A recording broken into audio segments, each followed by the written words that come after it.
মুখ্যমন্ত্রীর শপথে স্ত্রী সন্তান নেই, কিন্তু প্রথম সারিতে তৃষা। বিজয়কে ঘিরে নতুন বিতর্কে তোলপাড় সোশ্যাল মিডিয়া।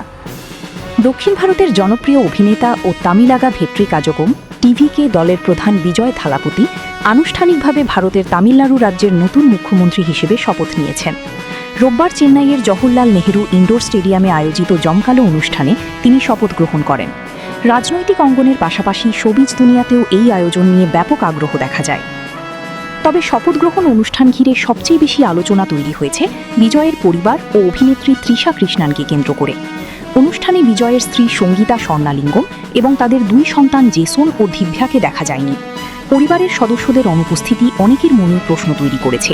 সামাজিক মাধ্যমে বিষয়টি নিয়ে নেটিজেনরা বিভিন্ন ধরনের মন্তব্য করছেন।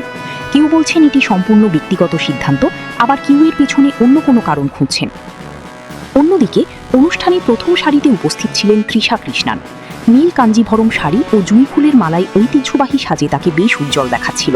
তার সঙ্গে ছিলেন মা উমা কৃষ্ণান। অনুষ্ঠান শেষে বিজয়কে শুভেচ্ছা জানিয়ে তৃষা বলেন, অভিনন্দন বিজয়, আমি খুব খুশি। এ সময় তিনি বিজয়ের বাবা মায়ের সঙ্গেও সৌজন্য সাক্ষাৎ করেন।